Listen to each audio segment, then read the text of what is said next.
A father and his two children, taken by ICE on their way to school this week, have been moved from Durango, where they were detained, down to Texas. Now there's a bipartisan push from Colorado's congressional delegation to free that family. ICE rejected efforts by other law enforcement to return the kids to their mother. And we should say ICE has not made any suggestion that this father committed a crime. The detention of the family led to days of protests outside a small ICE facility in southwest Colorado. Durango City Council held an emergency meeting this afternoon.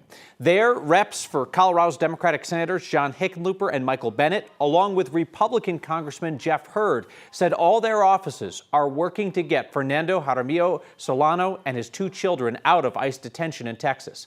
Jaramillo Solano, his 12-year-old daughter and 15-year-old son were detained Monday, despite the fact that he has no criminal history and a pending asylum case.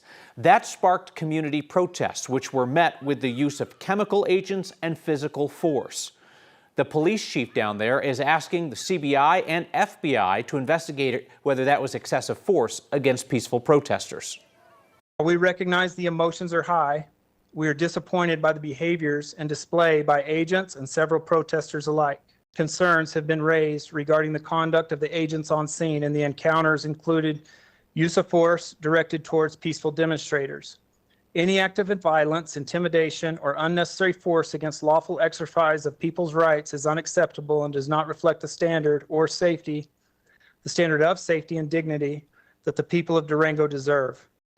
CBI is already investigating whether a federal agent violated state law by throwing a woman to the ground outside the ICE facility. The local district attorney will decide whether to file criminal charges.